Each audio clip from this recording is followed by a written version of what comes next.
The Chicago Cubs are at odds of 3-1 to win the World Series, 3-2 to win the National League Pennant, and at odds of minus 670 to win the National League Central. The Chicago Cubs rolled through the regular season with 103 wins, then beat the San Francisco Giants and the Los Angeles Dodgers to get to the World Series, where they would fall into a 3-1 hole against the Cleveland Indians. However, the Cubs fought back to win their first World Series since 1908, and to boot, it was their 100th season in venerable Wrigley Field. What can manager John Maddon and the Cubs do for an encore? A repeat is definitely on the table.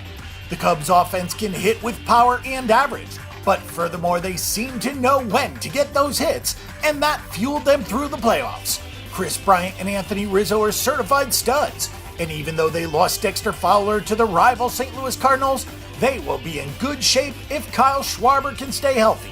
He missed basically all of last season due to injury, but with his showing in the playoffs, the Cubs will find a spot for him. The biggest factor that they'll miss from Fowler is the speed, as he led the team in stolen bases, but that was only at 13. The Cubs can make that up somewhere else. Jon Lester showed no signs of slowing down at 33 years of age, and with former Cy Young winner Jake Arrieta in the rotation, it wouldn't be a stretch to say that Lester is the ace, especially in big games. Kyle Hendricks and John Lackey were very good last season, but Lackey is a concern at 38 years old.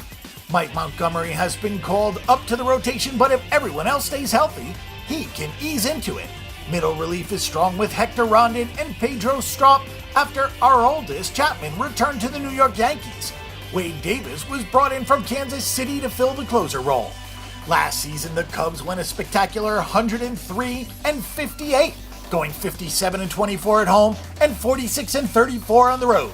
The team was 75-79-8 on the over-under. Some players to watch for 2017.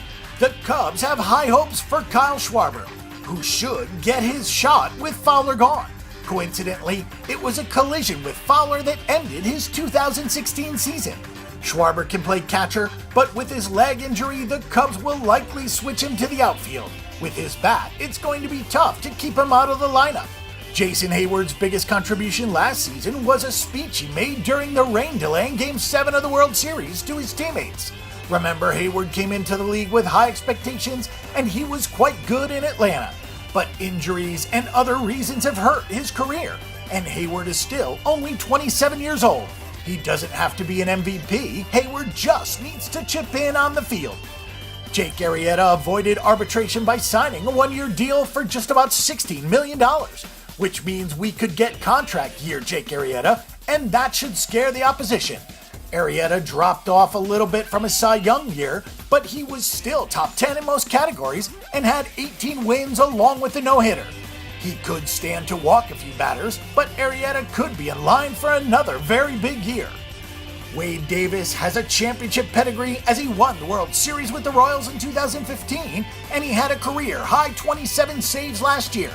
The Cubs split the closer role between Chapman and Rondon last year, but Davis should be good enough to hold it down, which means Rondon can strengthen the middle relief. For more information and statistics on this event and every other sporting event this week, check out bangthebook.com.